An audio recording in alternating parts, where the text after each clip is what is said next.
Growing outrage over that $400 million payment to Iran. The White House not calling it ransom, but Republican lawmakers are. Senator Mark Kirk saying paying ransom to kidnappers puts Americans even more at risk. To former hostage negotiator Chris Voss. Chris, it's already been said more than once in the last 24 hours, if it walks like a duck, quacks like a duck, it's a duck. Well, this certainly seems like a duck, and the only other explanation, if it's not a duck, then it's extraordinarily naive deal-making.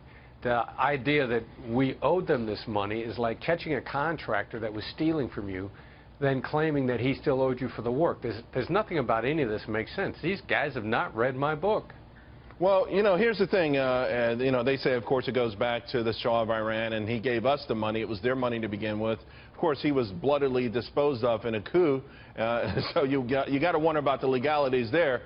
But, I mean, this is just, let's not forget about the $150 billion attached to the nuclear deal, because that's starting to get lost in this whole thing, too. But the bottom line is it was all sort of President Obama under-negotiated. He was too eager for the deal. The Iranians knew it, and they took advantage of it. Right, exactly. I mean, the American negotiators in this took themselves hostage.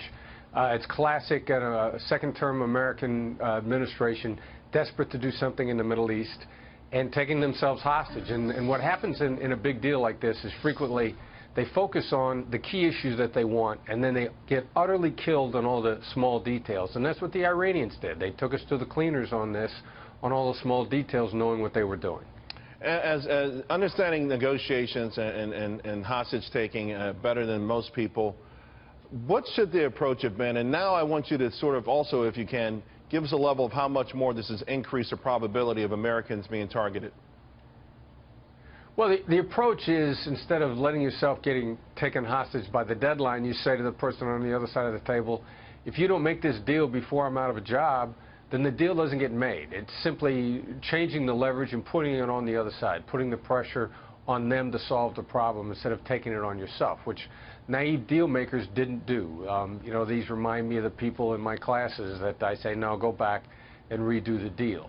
Now, as far as American danger in the world today, clearly the increase of danger is higher as long as this administration is here, because the other adversaries, Korea, everybody else knows that they're desperate to do something that counts before they get out. So for the remainder of this administration, I think the threat level is much higher. Should we have threatened, to attack? In other words, during that negotiation period, we had the leverage, we had the money and everything else, and Iran said, well, listen, if you guys don't come to us, we're going to build these nukes anyway. At what point should we have said, if you continue to build them, we'll blow them up, we'll destroy them, because this is something that Israel actually did a long time ago?